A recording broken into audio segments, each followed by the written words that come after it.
It was a message specific to this stage of the political cycle.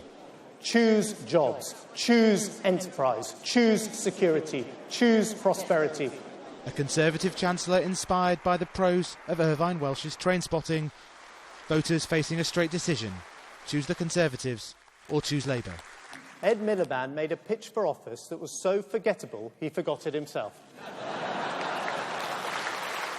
In all seriousness, that forgetting to talk about the deficit is not just some hapless mistake of an accident-prone politician.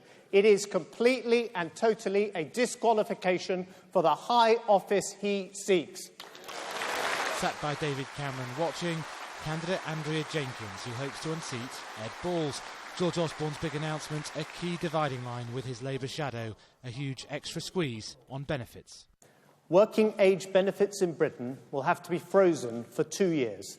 This is the choice Britain needs to take to protect our economic stability and to secure a better future. The fairest way to reduce welfare bills is to make sure that benefits are not rising faster than the wages of the taxpayers who are paying for them. So this is a cash freeze for 2 years. That's more of a cut than the current 1% cap, and it stretches to 2018, reducing the real value of benefits but not pensions, and saving £3 billion a year to be used to reduce the deficit.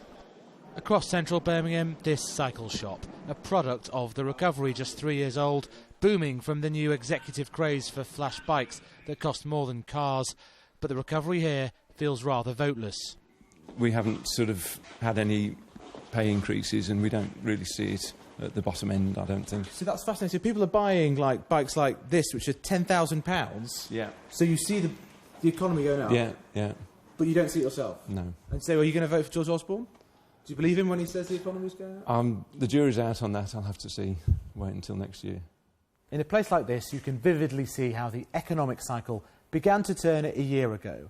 But for George Osborne and the Conservatives, the political cycle is yet to turn, still behind in the polls against a troubled Labour Party.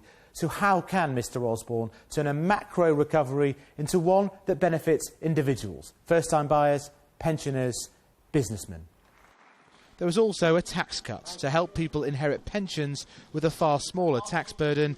It got good headlines, essential after the UKIP defection scares, but it's a rather modest cut of £150 million a year. For him, and for his boss and his party, there's still plenty of work to do to get voters to choose 5 more years of the Conservatives in government. Faisal Islam, Sky News.